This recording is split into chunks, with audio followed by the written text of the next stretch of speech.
Hello and welcome to another video of Inscription. Okay, on this one we're going to start with the vanilla deck and we're going to turn on all of the totems. We turn all the totems on for every run. If I don't have the start of the run, like I usually start by here. If I don't have this showing, then just assume that we've got all of the totems turned on. You'll probably notice it as we go along anyway. Okay, so our first offers for trading the pelts with rather fancy, nice, easy summonable cards. So we go for the mantis and the cat. My usual play style is to just go with like low level cards and then build up the strength of the cards as we go along. Okay, so a fireplace. We want to make sure that the mantis has some survivability on it. So we increase its HP by 2 and there. See, it's got some survivability now. Okay, cool, nice. Okay, so moving on, we get into our first combat. See how it goes. We for the cat and a wolf and a bullfrog. It's looking like a pretty solid star hand, to be honest with you. So we play our squirrel, and then the cat, and then the frog, and then the wolf. I feel like we underestimate how good this cat actually is in like later runs of the game. But like I never pick it anymore. I never pick it anymore. And this game, this playthrough, especially with my style of like going for low level, costing for summons, really like shows how effective this cat can be when building a deck this way. Definitely neglect it in the future for sure. Might go back to see it if I can make it really good. Okay, so we've drawn all the cards from our deck. Now we've got everything down on the field. He doesn't have anything that's going to actually do anything. See, if we didn't have the defensive on the mantis, it'd be gone by now. So, pretty cool. Nice. Worked out well. And there's our first win. Nice. Okay, so looking at the map now, there's the trapper.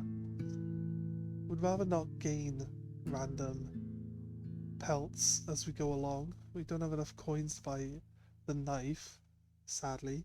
So we just take our pelt and we head off. Okay, so we could start growing our own totems now. What we got? Okay, the deck search, like bottom. She offered like bird heads. This is before I actually really get into just using birds a lot.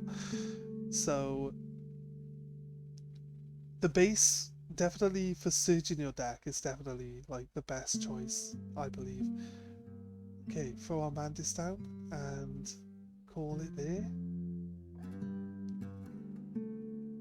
We can grab ourselves a squirrel.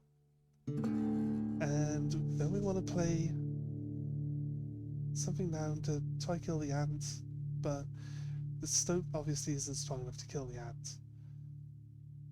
We're not expecting we don't add up how much damage we were gonna take or anything very well in this fight, to be honest with you. So yeah, we gotta grab our other squirrel out of necessity now. Drop our wolf in front of the ant, and we do 2 damage now to make up for the 2 damage we're going to take. That's easy. Draw a squirrel, end our turn. 5 damage this time. It's just a matter of time. I'm surprised Leshy doesn't just quit at this point.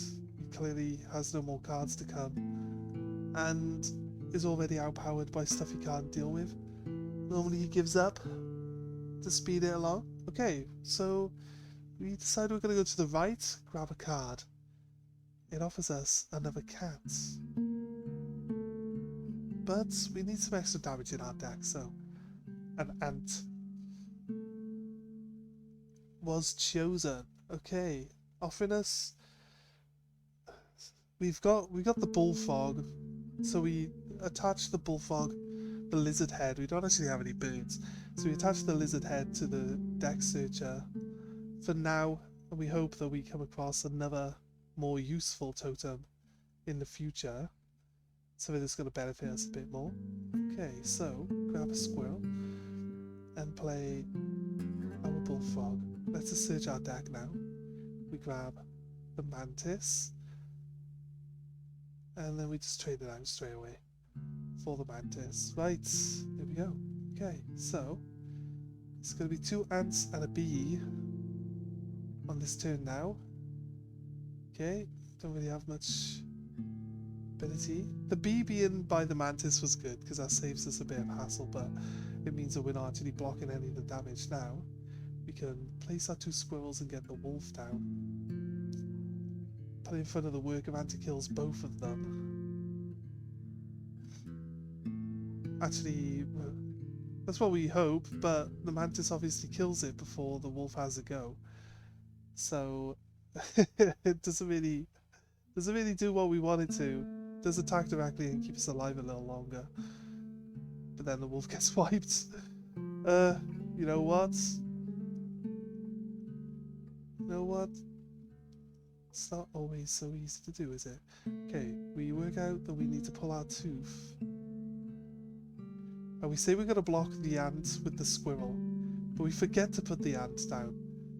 We forget to block the ant with the squirrel, look, and we take a loss on that one.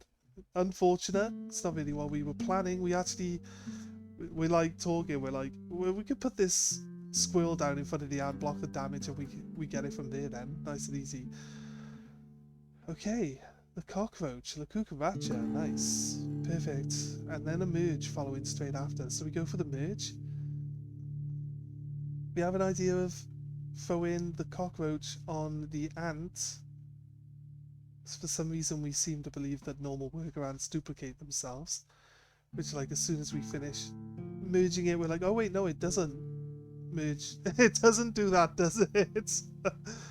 Okay, so then we get to this one and they offer us the insect head, which is perfect now. This is like literally like, you know, that's it, we're done. That's game.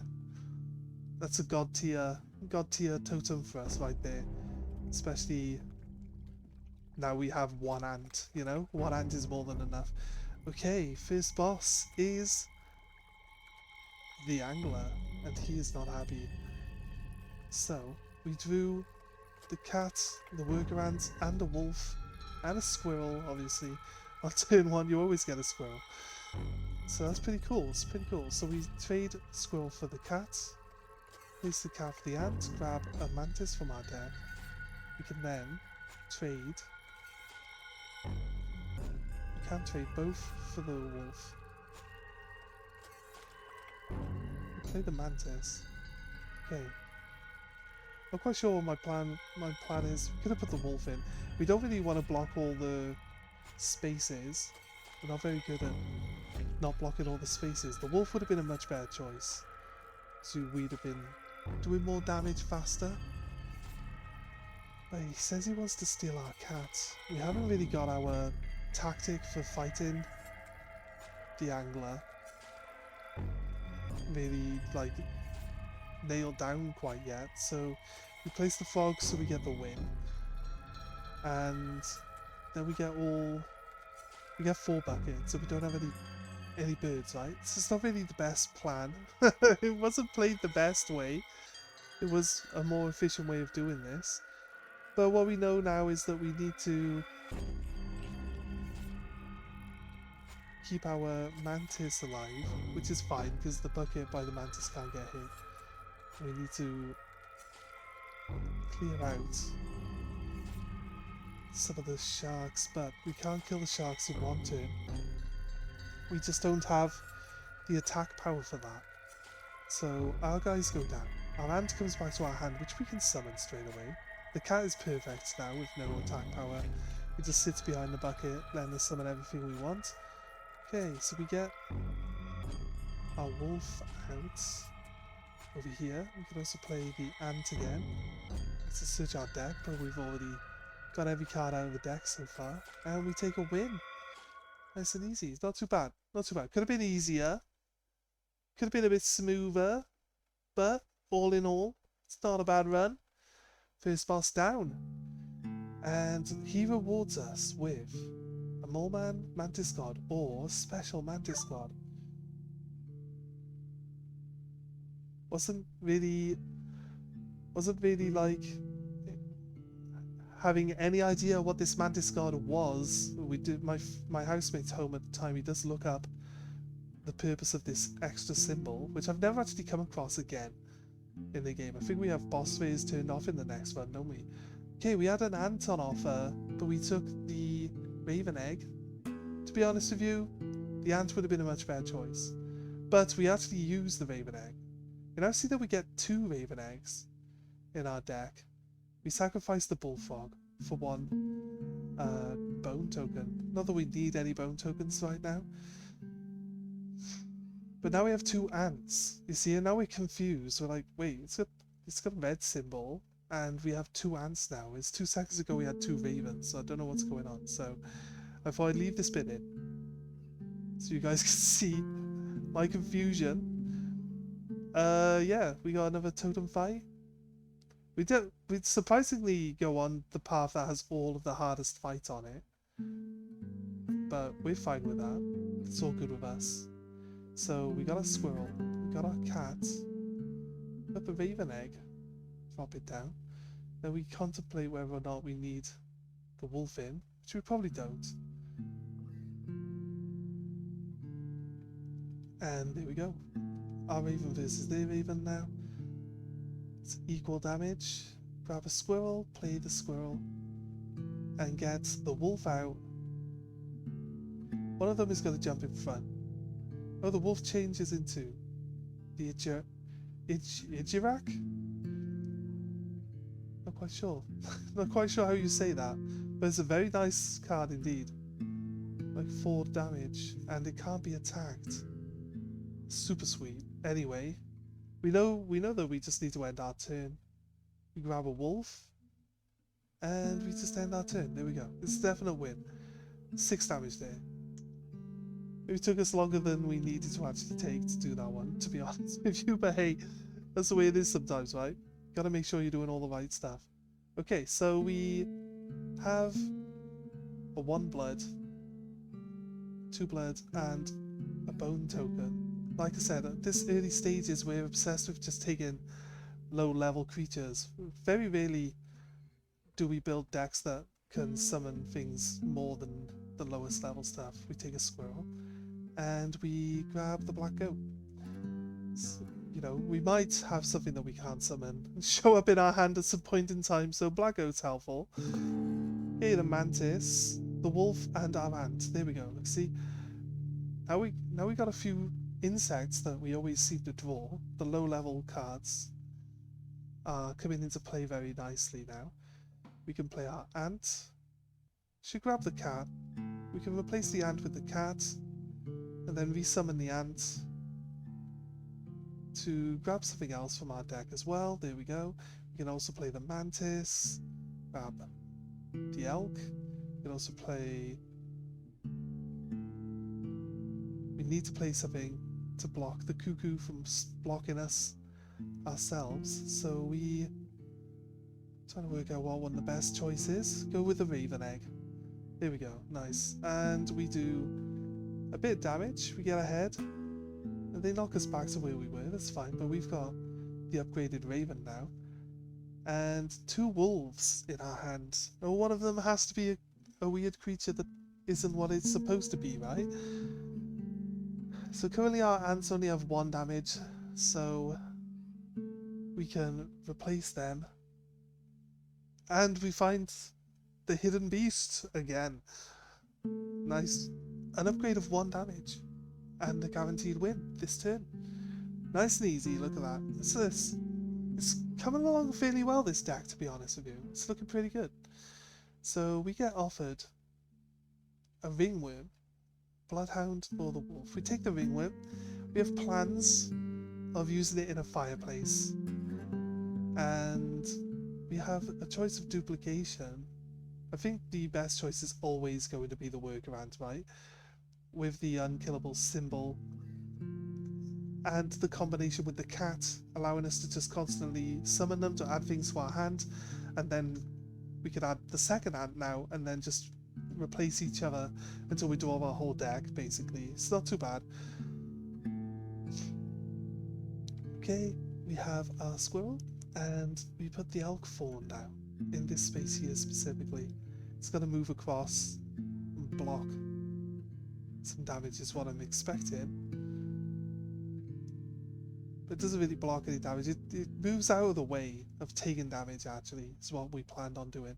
So now we've got the proper elk. We have a stoat in our hand. So squirrel is the minimum choice here. We get our stoat on the field. Nice and easy. Get 5 attack damage directly. We need an extra 2 damage here, but sadly we can't pull that off this turn. The mole also. I always forget. Even now, I always forget that the mole does something. That's my usual thing. Right, we take a little bit of damage, but 5 damage gets us to where we need to be. We have a squirrel in our hand now. Not much else to do. We have to end our turn. The mole is now dead, so that's got to be blocking us anymore. Our elk fawn blocks all the damage, and our raven blocks the damage on the other side. This should now be the win turn. We blocked all the damage, and we're at 5. We're at 2. We need 2. We go for the extra damage. Get some overkill bonus. Oh, it's the guy again. It's him again. Look. Keeps showing up, this guy. Giving us bonus damage every time. Nice. Not bad. Okay, so we go to the right. There's another totem. We don't really think the totem's going to benefit us. We go for the corpse maggots here. Don't think the totem's going to benefit us all that much, but we want the fireplace rather than the duplications.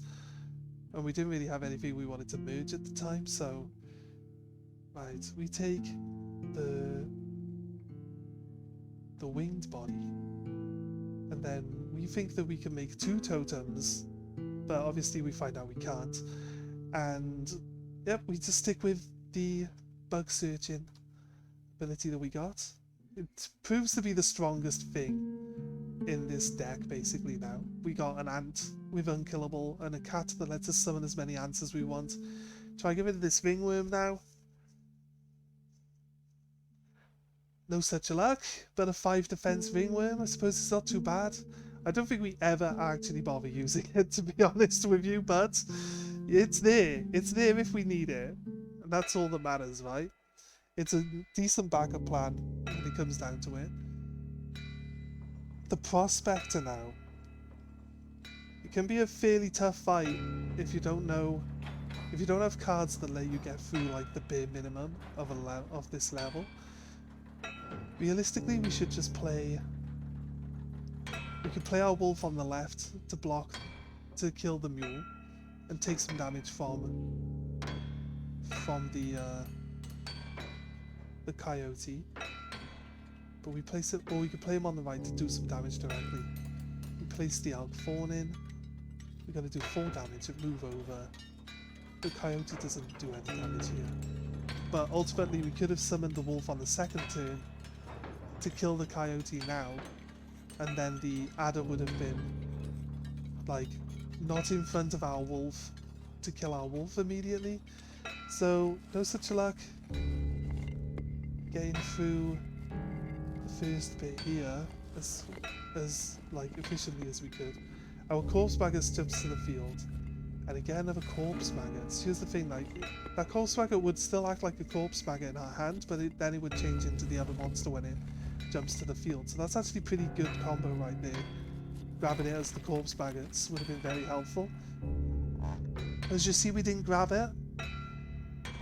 So our inexperience showing through now. The wolf gets a free hit on us. We draw another squirrel. Place the squirrel. Right here. I don't know why it took us so long to work that out. So we're just blocking the wolf damage. Right, we need another squirrel if we want to play our cat. That's what we clicked on. And then we place our cat down. And then we place our worker ant next to that. We can grab a mantis from our deck. we're really kind of like, you know, all over the place with this. We really haven't got a clue how we should play things and in what order and where they should go, to be honest with you. Playing really badly. We're misplaying all over the place, I reckon. Okay, so a mantis gets eaten by the wolf. That's to be expected. We did a little bit of damage. We could just end our turn here and we win anyway. So we do, that's it. Nice, takes the win. At least we got like one space that's free to play a card in. It's not terrible, you know, so at least the wolf follows any new cards that are added to the field, so it jumps in front of the nuggets. It's not too bad either. We've got a handful of cards that we got from the mule, plus our 2 ants. We can only place 1 card on the field at the moment, so we need to make sure that we put the right thing down. Squirrel into our Kraken. It's got 7 attack power now. So we've got so many cards in our hand. Thank you, mule.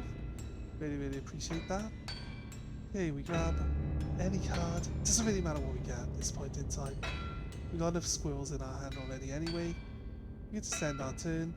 Bang. Nice and easy. Straight damage into the overkill box. And the prospector is down. That's the second boss done. We're cracking on through this. It's not really taking us too long. I've reduced the amount of time on this by a lot. So it took us a long time. Right, okay. I think the amalgam is probably the best bet here. It counts as every creature. This is what we find out on this one. That the amalgam actually counts as every creature and every keyword you could possibly have. We don't want to do the duplicate again, which is, I don't know, maybe a very controversial choice. I think we just ultimately wanted to go on the left-hand side and avoid what was on the right. So we take the extra turn, and we take the stopwatch, the rotation device. We go carry on up the path to the left, ignoring the pathway to the right. Here we got 2 worker ants and a wolf.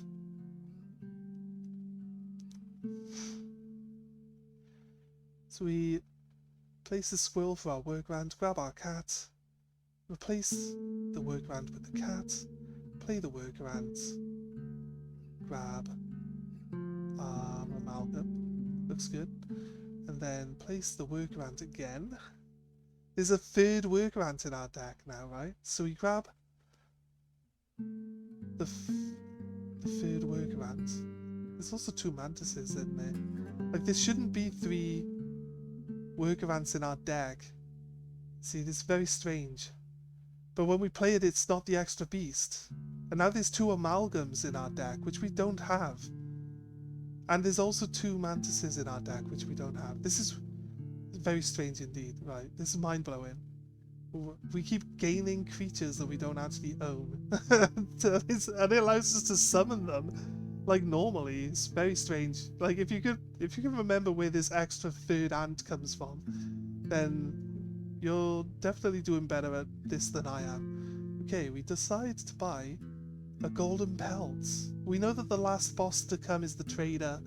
I believe that we are pre-planning the ability to deal with that guy. Okay, we got another opportunity to sacrifice, and we go with putting the corpse maggots onto our wolf. It would make it a jump wolf, an assault wolf, but the amalgam does actually have better stats and also counts as an ant, so the amalgam becomes the better choice, and we take the amalgam on. Okay, on to our totem fight. Yeah, every single fight just happens to be the hardest fight available to us, like every single time. Okay, we have our mantis and the cat and the ringworm. We're not too upset by this outcome, and we can always summon from our deck anyway. So we play the mantis, we grab ourselves, we got 3 ants again. an ant. Place it here. We grab, now we've only got 2 ants. Grab our ant, we place an ant. Grab our amalgam from our hand, just in case something dies.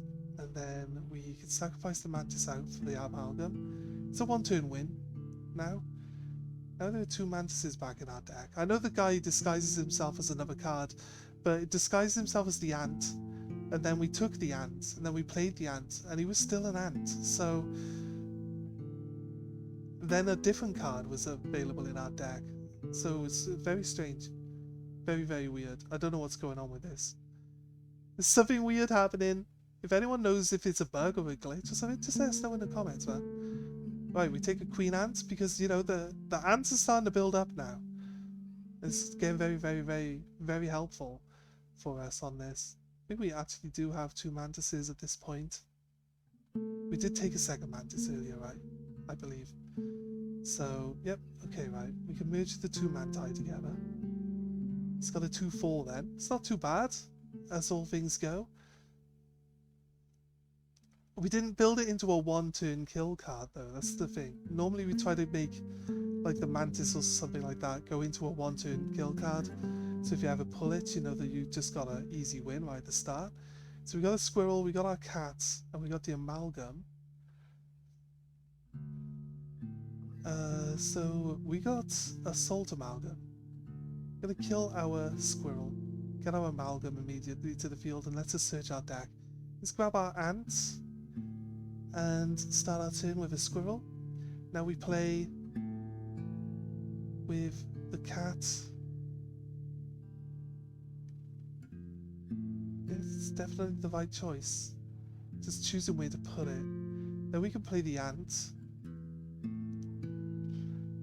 and grab the worker ant. We could then play. We could play the wolf at this point and then replace our ant on the field, but we want to make sure that we've got enough ants to go around. We end our turn and we kill the mole man, do 3 damage directly. It's not bad, it's not bad. They get another mole in return and our cat gets killed. Probably wasn't the best placement for the cat, to be honest with you. Get rid of the amalgam for the ant queen, where we then have another cat in our deck. Because we do have 2 cats at this point in time. We make them skip a turn. We choose that that's the best choice for us. But we were going to win anyway, so we just wasted our item. This is usually what we end up doing. I don't want to lose my... don't actually want to lose my pelts here, so we go to the left and we grab a frog from the choice there. We gotta go with the black goat again, and then to another totem choice. What do we get? The wolf head. We build our insect search deck again. It's clearly doing all the work for us, right? Like if you can draw stuff and summon everything from your deck on turn 1, then you can't really go wrong with this type of stuff. These totems are definitely something that really benefit you as you go through the game, like. Okay, on to the trader. Now we haven't really got our trader stats strategy down to a fine tune just quite yet either, so you'll see us struggle with this one quite a bit as well. We play our squirrel, got our cat down, but we place it, we really just place it janky in the wrong spot. Place ant in front of the other trap, and we grab an ant. We put it in front of the empty space so that we can, you know, grab some damage on turn 1. We kill the other trap with the worker ant, and we get a pelt from the bullfrog. A sacrificial creature in this point of the game.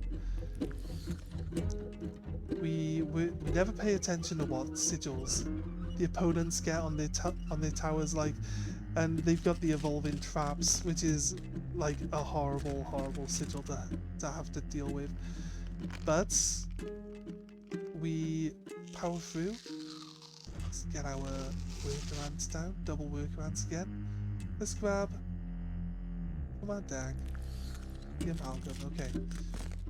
Now we're gonna end our turn. Punk, trap's gone, ant's gone, another pelt for us. Makes our other ant weaker, but there's only one. The amalgam jumps to the field. See, so we can plan ahead. To a degree, we planned that our ant would die to the trap and then we get our amalgam out. It's definitely a nice combo, right? So, the ant is going to die to the trap, giving us another pelt.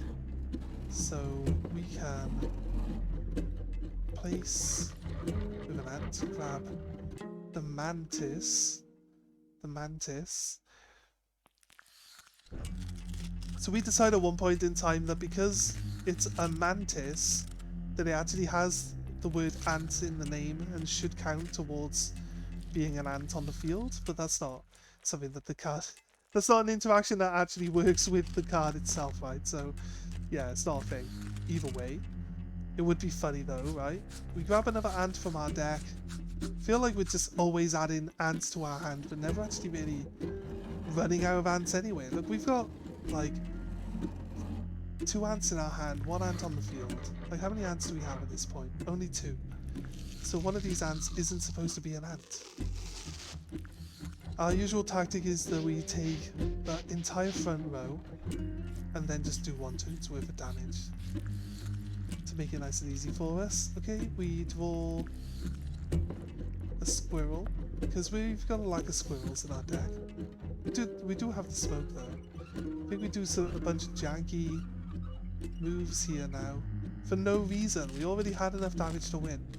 We don't need to mess around with stuff. Especially all this extra like drawing from my deck and everything that I don't need to do.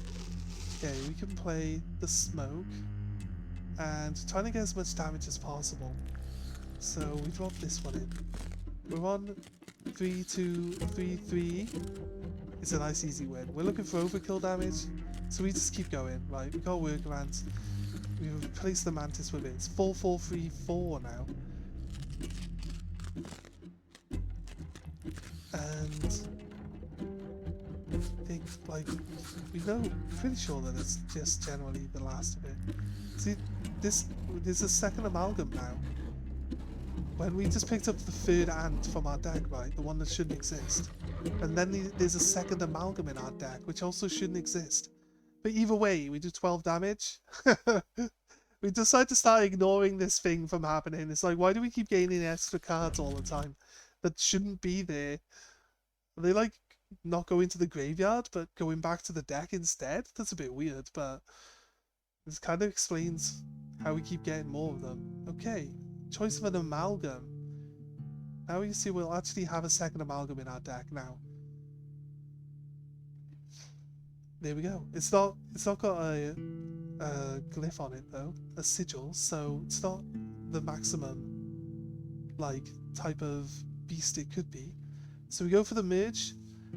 We gotta just get rid of some of our non-insect cards now. So Raven Egg, and there is a good choice for the Raven Egg here, which has been in our deck the whole time, the Mantis. Because if you've ever evolved a Mantis, you know why it's beneficial. Don't think it gains any actual attack power when it levels up though, so sadly it still stays at 2-4. I think the defense goes up a little bit though. It might not even change at all, but it gets to attack 3 times instead of 2, so there's the benefits of that. Okay, he has 3 lives in the final run. This is actually a hard fight for us. We actually spend a lot of time. This is trimmed down a lot, by the way. We spend a lot of time theory planning, like pretty much every single turn, trying to get the maximum out of what we need to do and trying to do everything just right and not waste things. It's really quite tough sometimes to actually even just get your turn down at a quick pace. It takes us definitely a lot of extra time talking, planning out, making jokes with my housemate, talking to chat, because we stream this at the same time. Okay, so the amalgam jumps on, is immediately wiped by the other amalgam. Not really much we can do, it's just bad planning. We decide to steal their mantis. and grab our black goat, we can play the squirrel into the black goat, and then from there we can possibly play another card. Okay, throw the ant queen in, get a duplicate of the ant, nice and easy. Grab the mantis from our deck, it's not too bad. And then we got smoke. Swap it into the cat. We end our turn. Like I said, we try to think of like, we're probably not the most efficient ways of getting through some of this. Just lost everything.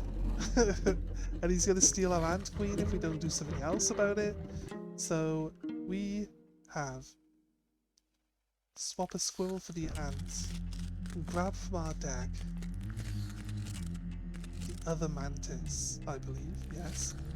Now it takes us another 10 minutes of working out what the best play is here, but we ultimately work out that mantis on the right with reduced damage to grab a pelt from our deck. We have 2 pelts in our deck, or at least it tells us that, and then when we go in for the second pelt it's not there, so we know that the pelt that we're playing from our hand is actually a pelt. If it would have turned out to be the other monster, that would have been fun, so it would have killed the amalgam there.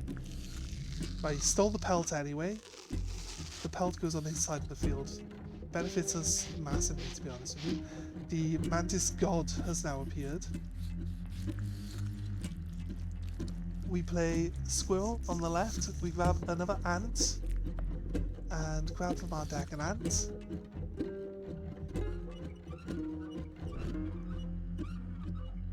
Mantis god proceeds to destroy everything in his path. He drops a Yuri in the back. The 7/7, we're definitely worried about that. We got a squirrel, we got another ant. We know that all the damage we need is there. There's double wolf and amalgam in our deck, so we know that one of the wolves are fake. Grab the amalgam, take the first win. Got 3 stumps in front of us. Now we feel like if we just demolish these stumps turn 1, that we'll end up worse off. So we plan on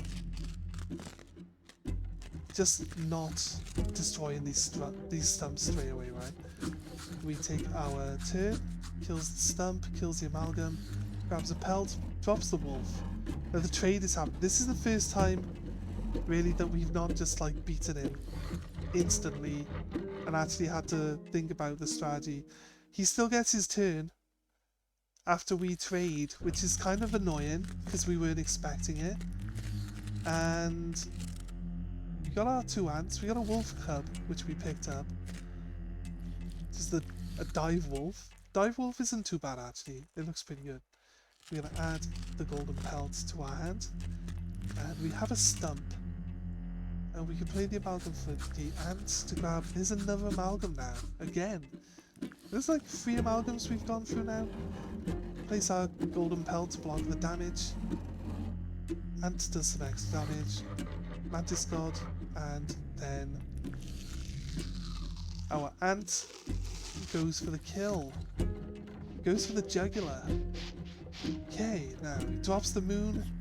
Now the moon's actually a pretty basic fight. It can't attack you directly. It can only attack your creatures. And we've got unkillable ants, so all we really need to do is like be able to put an ant on the field any given turn, and we're done. So play our squirrel, and then we play an ant. As you can see, we grab our wolf, and we place the stump. We're just obsessed with, well, we think that we need to block every single square. The thing is, the moon says that it attacks every single square, but if there is nothing in the square and a creature in one of the other squares, it will attack those creatures, but none of the blank squares, you see. So we didn't know that at the time. So we drop a squirrel, we drop an ant. No, just another squirrel then. We play the wolf cub. The wolf cub actually is a guaranteed win in this one, no matter how long it would take. like minimum 40 turns, maximum 40 turns, sorry, because the moon's died on 40 health, right? So the wolf cub's gonna dive underwater at the end of the turn.